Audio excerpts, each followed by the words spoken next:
Bonjour et bienvenue dans ce nouveau numéro de Meet the Boss. Mal de gorge? Vervex mot de gorge. Aujourd'hui, nous partons à la rencontre de Valérie Cotreau. Valérie a fondé en 98 une entreprise qui s'appelle Artefacto. Artefacto, c'est une entreprise experte en réalité augmentée, réalité virtuelle, modélisation 3D. Si comme moi, toutes ces réalités vous échappent, je vous propose d'aller faire un petit tour avec Valérie qui va nous expliquer ce que fait Artefacto et surtout comment est-ce qu'elle envisage son métier d'entrepreneur, comment elle en est venue là et puis ce qui lui tient à cœur dans la vie et dans son entreprise. Allez, c'est parti. Ah ben les voilà. Salut Valérie. Ça va? Salut, bonjour. Salut Claire. Tu connais Vincent? Non, je ne connais pas Vincent. Enchanté. Salut Vincent. Alors, on est où ici? Il est super beau cet endroit. Écoute, on est au couvent des Jacobins. Oui. C'est un lieu un peu particulier parce que c'est un lieu à la fois qui est plein d'histoire et puis cette histoire-là, moi je la suis depuis le début. Tu permets que je t'explique Valérie? Ouais, tout à fait. Allez, on est parti pour une petite balade. À bientôt. Salut. C'est parti. Alors du coup Valérie, Oui. le couvent des Jacobins, c'est un endroit comme tu disais qui tient vraiment à cœur. Ouais, c'est un truc qui fait sens pour moi. D'accord. Donc, c'est un peu ce qui relie tout ce que je suis parce que mon premier métier c'est d'être architecte. Et à la fin de mes études, je me rends compte qu'il y a un outil qui est super, qui est l'image virtuelle et qui permet finalement de vulgariser le projet à tous. Finalement, les projets d'architecture, ils sont dans la tête des architectes, quoi. Et c'est difficile de partager. Et là, je trouve que le virtuel, ça va être un outil génial pour démocratiser tout ça. Donc là, on est en 96. Alors 96, fin de mes études, je bosse un peu, et puis le pivot se fait en 98. Et effectivement, comme le disait Vincent, on se rencontre en 2000, parce que ça y est, j'ai pivoté, on travaille sur le métro de Rennes, premier gros projet que je gère avec lui. D'accord. Et on fait les simulations on fait les simulations du métro de Rennes. Et on s'est retrouvés sur le couvent des Jacobins. Et on commence à faire les premières images. Et puis après, on sera missionné pour faire l'exposition qui présentait le projet au Rennais.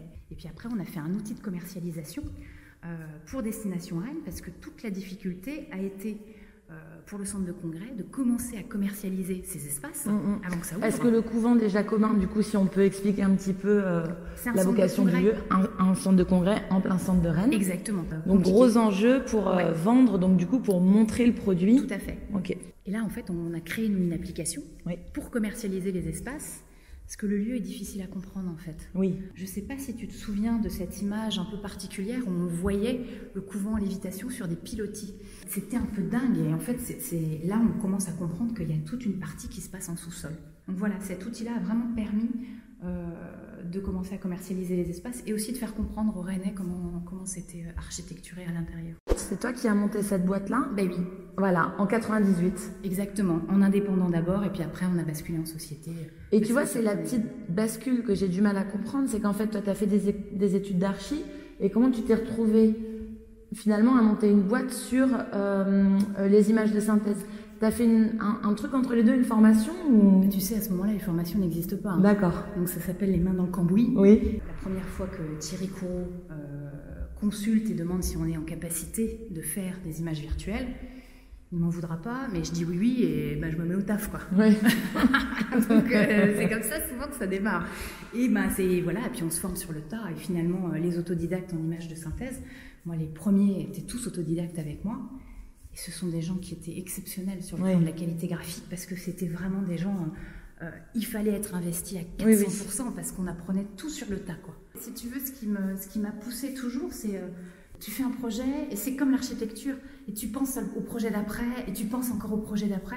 Je comprends. Donc, avec cette volonté de vulgariser aussi le projet, et finalement, notre phrase de mission, aujourd'hui, elle est intacte et elle reste valable 20 ans après.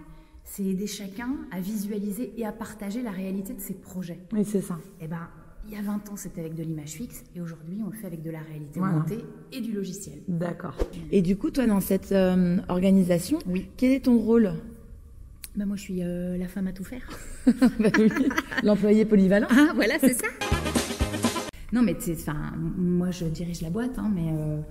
je suis évidemment hyper impliquée sur le commerce parce que c'est le nerf de la guerre, et puis hyper impliquée sur la partie innovation parce que c'est aussi le nerf de la guerre. J'ai une responsable de prod qui est super, qui parle de permaculture humaine, donc je la cite parce que je peux pas lui... C'est une bonne image, ça, la permaculture humaine. D'ores et déjà, une régulation de notre aéronautique. C'est exactement ça, j'ai trouvé quand elle avait dit ça, c'était très très vrai, parce qu'il faut mettre les gens là où ils sont bons. Oui. À chaque endroit. c'est ce qu'on essaye de faire. Moi, je pense que voilà, ma valeur ajoutée, elle va plus être au commerce et pour accompagner l'innovation et le coup d'après.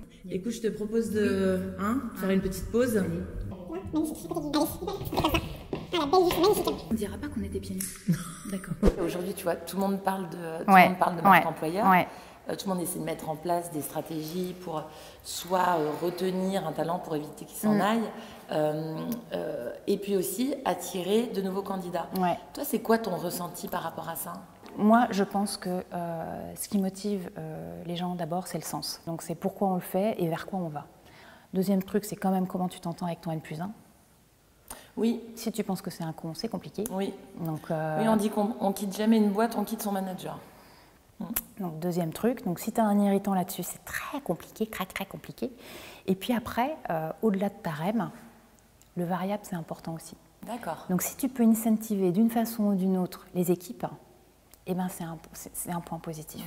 Tu parles pas seulement du coup des fonctions commerciales, mais toi tu vas pas dire que tu incentives tes devs? Non, mais ça veut dire qu'à un moment, si tu veux mettre de l'intéressement en place, c'est une forme d'incentive. Oui, c'est difficile à faire comprendre sur des populations jeunes, mais ils sont comme tout le monde, ils finissent par vieillir. Mais voilà, je pense que moi, les moteurs clés, c'est quand même ça. Si les 3 pôles dont je viens de te parler ne sont pas respectés, tu auras beau mettre un baby-foot et puis une tireuse à bière, ce qu'il ne faut pas faire, mais eh ben, ça ne marchera pas. D'accord. Et puis enfin, j'ai envie de te dire, moi, une question qui est très importante pour moi, c'est qu'en fait, moi, mon objectif dans la vie, c'est d'avoir la médaille des Chevaliers du Mérite. Et je sais que tu es médaillée. D'ailleurs, tu es venue sans ta médaille. Oui, ça te choque. Et du coup, ça fait quoi? C'est venu comment, ce truc? C'est un truc bizarre. Un nouveau chevalier entre dans la grande famille de la table ronde. Ah, et puis le petit coup d'épée là sur les épaules. Moi, ça me fait un petit pincement à chaque fois. Un jour, au mois de mai de 2018, il y a quelqu'un qui appelle. Oui, allô, je voudrais féliciter Mme Cotreau pour sa médaille. Et je fais signe à la nana qui est avec moi. Je fais non, je prends pas. Et on raccroche. Je lui dis, que des conneries. Donc, et on passe à la suite, quoi. Puis après, elle a commencé à fouiller sur Internet. Et elle me dit, mais non, mais je t'ai vu dans la promotion de l'Ordre du Mérite. Je lui dis, ah bon? T'étais pas au courant, en fait? Non. Excellent. Absolument pas. Ah oui, d'accord. T'as pas été prévenue? Non. Et en fait, j'ai reçu un courrier peut-être, je sais pas, 10 jours après, qui expliquait, parce qu'il faut quand même savoir que c'est très protocolaire, que j'étais dans la promotion de mai 2018 du ministère de l'économie. Je ne sais pas, je n'ai jamais su, et je pense que je ne saurais pas. Qui pousse ton nom? Et après, en fait, ce qu'il faut faire, c'est que tu dois trouver ton remettant.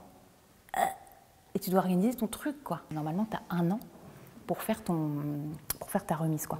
Donc 1, c'était fortuit, 2, j'étais pas au courant. Au début, j'ai cru que c'était une blague. Puis je me suis dit, quand même, moi qui suis pas très protocolaire, comment je vais affronter ce truc-là, quoi. Et bien, au final, tu vois, ça m'a quand même obligée à me questionner sur ce que c'était qu'être méritant. Terrible. Et puis, sur ce que ce serait d'être méritant demain, quoi. Et au final, c'était un grand moment fort, quoi. Ah oui? Ouais. T'étais émue? Ben oui. Ça m'arrive pas souvent, mais enfin pas comme ça en tout cas. Mais c'était chouette, c'était un bon moment de partage, tu vois. Donc, et puis ben, le fait que Jean-Yves Le Drian ait pu se déplacer, c'était sympa aussi, parce que c'est quand même l'homme de la Bretagne pour nous. Ah oui, vraiment. Donc ouais, c'était un moment fort. Les prochaines étapes? Eh ben écoute, le maître mot en ce moment, c'est accélérer. Donc tu vois, on veut vraiment réussir à pousser notre solution logicielle. On n'oublie pas le service, hein, pas du tout. Mais on est obligé de mettre un effort particulier parce que c'est très neuf pour nous. Donc il faut quand même vachement se réinventer là-dessus, quoi. Et toi, tu vises jamais tu t'inscris pas dans une logique de levée de fonds? C'est un sujet. C'est un sujet peut-être un peu compliqué pour moi. J'ai peut-être eu tu vois, des barrières mentales là-dessus. Tu n'as pas le droit de te tromper. Alors c'est vrai qu'être chef d'entreprise, c'est aussi le risque. Mais j'ai vécu pendant 20 ans avec la possibilité de faire ce que je voulais tous les jours. Mais quel confort, quoi. Quel confort. Oui, même quand on fait des bêtises, quoi. Oui. Mais effectivement, l'accélération, tu n'as pas tort. Hein. C'est souvent synonyme de levée de fonds pour aller plus vite. C'est un sujet aussi. Ouais, tu me parles, tu vois, de développement Bien de la sûr. solution, d'internationalisation. C'est très logique. C'est très logique. Okay. Donc c'est un sujet qui est en cours. Bon, qui est en gestation. Exactement aussi. Okay. Donc ça commence à être ça s'étudie maintenant.